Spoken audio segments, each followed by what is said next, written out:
जैसा मैंने पहले भी बताया कि भाई मैं कोई पंजाब गवर्नमेंट के अंदर मैं कोई इंटेलिजेंस या सीआईडी में तो हूँ नहीं कि मैं गवर्नमेंट को बताऊं कि आपके लोग छोड़ करके जा रहे हैं।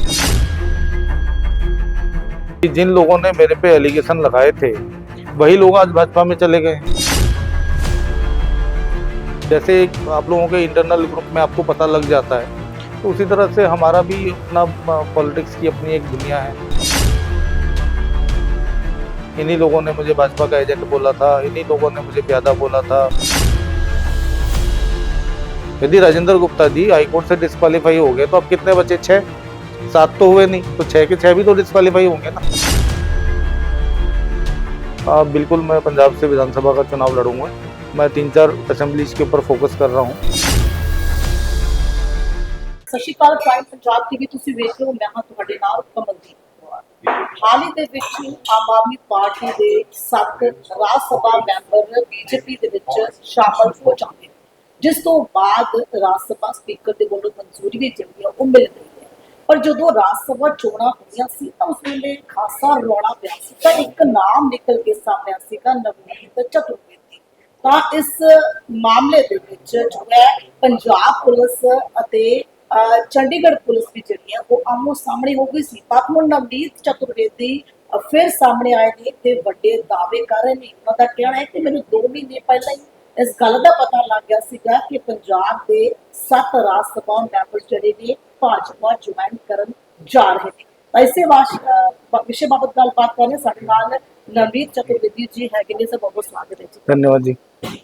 ਨਵਨੀਤ ਜੀ, ਤੁਸੀਂ ਬੜਾ ਦਾਅਵਾ ਕੀਤਾ 2 ਮਹੀਨੇ ਪਹਿਲਾਂ ਹੀ ਤੁਸੀਂ ਕਹਿ ਰਹੇ ਕਿ ਮੈਨੂੰ ਪਤਾ ਲੱਗ ਗਿਆ ਸੀਗਾ ਕਿ ਰਾਘਵ ਚੱਡਾ ਦੇ ਸਮੇਂ ਕਈ ਜਿਹੜੇ ਰਾਜ ਸਭਾ ਮੈਂਬਰ ਨੇ ਉਹ ਬੀਜੇਪੀ ਜੁਆਇਨ ਕਰਦੇ। ਤੁਹਾਨੂੰ ਫੋਨ ਆਇਆ ਸੀਗਾ, ਕੋਈ ਕਿਸ ਤਰ੍ਹਾਂ ਪਤਾ ਲੱਗਾ? हम लोग सब एक ही सिस्टम, मतलब कि जब आप एक ही, जैसे आप लोग मीडिया में हैं तो आप लोग हमेशा एक दूसरे से मिलते रहते हैं, day to day press conference में मिलते रहते हैं। तो जिस तरह से आपको पता होता है कि आपका कोई साथी जो किसी दूसरे चैनल में है वो कहीं छोड़ रहा है या उसकी नौकरी चली गई है या कहीं और चाह रहा है, तो जैसे आप लोगों के इंटरनल ग्रुप में आपको पता लग जाता है तो उसी तरह से हमारा भी अपना पॉलिटिक्स की अपनी एक दुनिया है। तो कौन आदमी क्या कर रहा है, कहाँ आ जा रहा है, वो हमें भी पता लग ही जाता है। ਵੀ ਬਕਾਇਦਾ ਤੌਰ ਤੇ ਨਹੀਂ, ਰਾਘਵ ਚੱਡਾ ਜਿਵੇਂ ਕਿਹਾ ਜਾ ਰਿਹਾ ਕਿ ਉਹਨਾਂ ਦੇ ਗਰੁੱਪ ਬਣਿਆ ਸੀਗਾ, ਉਹਨਾਂ ਦੇ ਵੱਲੋਂ ਸਾਰੇ ਰਾਜ ਸਭਾ ਮੈਂਬਰ ਜਿਹੜੇ ਪੰਜਾਬ ਦੇ ਉਹ ਆਪਣੇ ਨਾਲ ਲੈ ਕੇ ਚਲੇ ਗਏ। ਤੁਹਾਨੂੰ ਵੀ ਕੋਈ ਕਾਲ ਆਈ ਸੀਗੀ? ਕਿਉਂਕਿ ਆਬਵੀਅਸਲੀ ਕੱਲ ਪਹਿਲਾਂ ਵੀ ਤੁਸੀਂ ਵੀ ਕੋਈ ਕੇਸ देखो ये सारा मेरी जानकारी में है, लेकिन जैसा मैंने पहले भी बताया कि भाई मैं कोई पंजाब गवर्नमेंट के अंदर मैं कोई इंटेलिजेंस या सीआईडी में तो हूँ नहीं कि मैं गवर्नमेंट को बताऊं कि आपके लोग छोड़ करके जा रहे हैं। ਕਿਉਂਕਿ ਬਹੁਤ ਵੱਡੇ ਐਲੀਗੇਸ਼ਨ ਤੁਹਾਡੇ ਤੇ ਲੱਗੇ ਸੀ। ਬੀਜੇਪੀ ਦਾ ਬੰਦਾ ਤੁਹਾਨੂੰ ਕਹਿ ਦਿੱਤਾ ਗਿਆ ਸੀ, ਤੁਸੀਂ ਬੋਲ ਸਕਦੇ ਸੀ ਉਸ ਵੇਲੇ? नहीं, मैं आज बोल रहा हूँ ना, उसी पॉइंट पर तो मैं आज बोल रहा हूँ कि जिन लोगों ने मेरे पे एलिगेशन लगाए थे वही लोग आज भाजपा में चले गए। इसलिए मेरा बोलना बन रहा है, मैं अपने आप को क्लीन चिट देने के लिए कि इन्हीं लोगों ने मेरे को ऑपरेशन लोटस करने वाला बताया था, इन्हीं लोगों ने मुझे भाजपा का एजेंट बोला था, इन्हीं लोगों ने मुझे प्यादा बोला था, फ्रॉड एंड 420 बोला था। आज यही लोग भाजपा में चले गए हैं और ये दावा कर रहे हैं कि उनके साथ में 63 विधायक भी जाएंगे। और मजे की बात तो ये है कि दावा तो कर दिए 63 विधायक जाएंगे, 63 उनके पास में है नहीं, खाली 15 ही हैं। और बाकियों के लिए भी मेरे से ही मदद मांग रहे हैं कि लाओ जी मैं उनकी गिनती पूरी करवा दूं।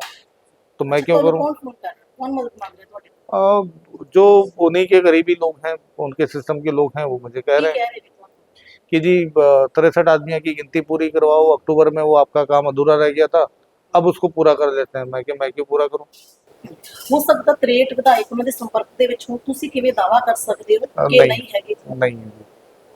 ਅੱਛਾ, ਤੁਹਾਨੂੰ ਪੱਕਾ ਪਤਾ ਹੈ ਕਿ मैंने अपने लोगों से पता कर लिया, वो नहीं है संपर्क में। ਹੁਣ ਸੀਐਮ ਦੇ ਵੱਲੋਂ ਵੀ ਰਾਸ਼ਟਰਪਤੀ ਨਾਲ ਮੁਲਾਕਾਤ ਦਾ ਸਮਾਂ ਕਿਹਾ ਜਾ ਰਿਹਾ ਕਿ ਸੰਸਦੀ ਜਿਹੜੀ ਹੈ ਉਹਨਾਂ ਦੀ ਭੰਗ ਕਰਵਾਉਣੀ ਹੈ। ਤੁਹਾਨੂੰ ਲੱਗਦਾ ਹੈ ਇਹ ਚੀਜ਼ ਹੋ ਸਕਦੀ ਹੈ? देखो अभी इनका मैटर जो है वो स्पीकर के पास में रहेगा, स्पीकर के पास में मामला पेंडिंग में रहेगा। फिर भगवंत मान जी ने राष्ट्रपति से चलो डिमांड करी है इंटरवीन करने के लिए, फिर ये लोग सुप्रीम कोर्ट भी जाएंगे। तो ये पूरा प्रोसेस करते करते इनको 4-6 महीने लगेंगे। और हाई कोर्ट से राजेंद्र गुप्ता जी की जो चुनाव है ये जो रद्द घोषित होगा, ये कोई रातों रात एकदम से कोई 4 दिन में तो रद्द होगा नहीं, इसमें भी थोड़ा टाइम लगेगा। लेकिन जितना टाइम इनको वहां लगेगा उतना ही टाइम इधर हाई कोर्ट में भी लगेगा। तो अब ये जो इनका जो 2/3 मेजोरिटी है, 2/3 मेजोरिटी में जो 7वां आदमी जो है वो राजेंद्र गुप्ता जी हैं, जिनका चुनाव अंडर क्वेश्चन में है। तो जब इनका चुनाव अंडर क्वेश्चन में है और यदि इनका चुनाव हाईकोर्ट से यदि नल एंड वॉइड हो जाएगा तो वो 2/3 भी तो नहीं रहे ना, वो 2/3 की बजाय 6 हो गए। तो 6 हो गए तो वो अपने आप डिस्क्वालीफाई हो जाएंगे, 6 के 6 डिस्क्वालीफाई हो जाएंगे। 7 चाहिए तो लगता है उनको 7 चाहिए, 7 उनके पूरे हैं। 7वां आदमी राजेंद्र गुप्ता है। यदि राजेंद्र गुप्ता डिस्क्वालीफाई हो गया तो कितने बंदे बचे? 6 डिस्क्वालीफाई के भी हाईकोर्ट से होंगे। यदि राजेंद्र गुप्ता जी हाईकोर्ट से डिस्क्वालीफाई हो गए तो अब कितने बचे? 6। 7 तो हुए नहीं, तो 6 के 6 भी तो डिस्क्वालीफाई होंगे ना। ਚੋਣਾਂ ਵੇਲੇ ਤੁਹਾਡਾ ਜਿਹੜਾ ਰੌਲਾ ਪਿਆ ਸੀਗਾ ਸਾਈਨਾਂ ਨੂੰ ਲੈ ਕੇ ਜ਼ਿਕਰ ਹੋਇਆ ਸੀ ਕਹਿੰਦੇ हम्म। ਤੁਸੀਂ ਫੇਕ ਸਾਈਨ ਕਰਵਾਏ ਉਹਨਾਂ ਤੋਂ वो फर्जी एलिगेशन थे, वो सारे ही फर्जी एलिगेशन थे और ऑलरेडी रोपड़ की कोर्ट के अंदर वो मामला जो है चलेगा नहीं और मैं जल्दी ही उस मुकदमे से मैं बरी हो जाऊंगा। ਉਹ ਸਾਈਨ ਦੇ ਵਿੱਚ ਵੀ ਤੁਸੀਂ ਇੱਕ ਹੁਣ ਜ਼ਿਕਰ ਕਰ ਰਹੇ ਹੋ ਕਿ ਇੱਕ ਦਾ ਐਫੀਡੇਵਿਟ ਮੇਰੇ ਕੋਲੇ ਆ ਗਿਆ वो एफिडेविट जो है वो इलेक्शन पिटीशन के कंटेक्स्ट में आया है। इलेक्शन पिटीशन के कंटेक्स्ट में वो एफिडेविट आया है जो मैं हाई कोर्ट के अंदर वो जमा करूंगा। ਅੱਛਾ ਉਹ ਆਮ ਆਦਮੀ ਪਾਰਟੀ ਦਾ ਵਿਧਾਇਕ ਹੋ ਕੋਈ ਪੰਜਾਬ ਦਾ उन्हीं का ही ਉਹਨਾਂ ਦਸਾਂ ਦੇ ਵਿੱਚ उन्हीं 10 में से ਦੱਸ ਸਕਦੇ ਹੋ ਥੋੜਾ ਬਹੁਤ 8 में से ਕਿਸ ਜ਼ਿਲ੍ਹੇ ਤੋਂ ਕਿਸ 8 में से एक है और मैं जब हाई कोर्ट में फाइल करूंगा तो फिर डॉक्यूमेंट अपने आप पब्लिक हो जाएगा, कोई भी इसकी कॉपी ले सकता है वहां से। ਤੁਹਾਡਾ ਕਹਿਣ ਦਾ ਮਤਲਬ ਇਹ ਹੈ ਕਿ ਰਜਿੰਦਰ ਗੁप्ता ਦੀ ਜਿਹੜੀ ਹੈ हम्म। ਉਹ ਹਟਦੇ ਨਹੀਂ ਵਿੱਚੋਂ ਤਾਂ ਫਿਰ ਇਹ ਚੀਜ਼ ਅੱਗੇ ਹੋ ਸਕਦੀ ਹੈ बिल्कुल गुप्ता जी हटेंगे और उनकी गिनती 7 की बजाय 6 हो जाएगी। जब 6 हो जाएगी तो 2/3 भी नहीं रहे, वो 6 की भी सदस्यता जाएगी। नवनीत ਅੱਗੇ ਚੋਣ ਲੜਨ ਚਾਹ ਰਹੇ ਹੋ बिल्कुल मैं पंजाब से विधानसभा का चुनाव लड़ूंगा। मैं 3-4 असेंबलीज के ऊपर फोकस कर रहा हूँ, तो जैसे ही मेरा कोई ग्राउंड वर्क पूरा होगा तो मैं अगले 1-2 महीने में ये चीज़ पब्लिकली बोलूंगा कि मैं इस विधानसभा से चुनाव लड़ने जा रहा हूँ। ਫਿਰ ਤੁਸੀਂ ਆਜ਼ਾਦ ਹੀ ਖੜੀ ਹੋਣਾ ਜਾਂ ਫਿਰ ਕਿਸੇ ਪਾਰਟੀ ਦੇ ਨਾਲ ਕੋਈ ਗੱਲਬਾਤ ਚੱਲ ਰਹੀ ਹੈ दोनों संभावनाएं ओपन है। ਧੰਨਵਾਦ धन्यवाद।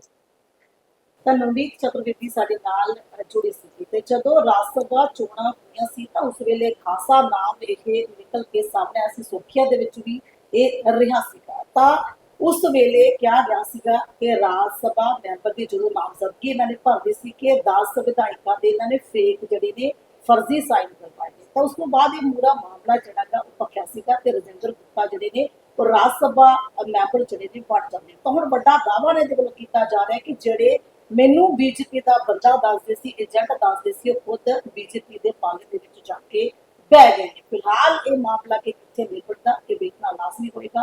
ਫਿਲਹਾਲ ਮੈਨੂੰ ਇਜਾਜ਼ਤ।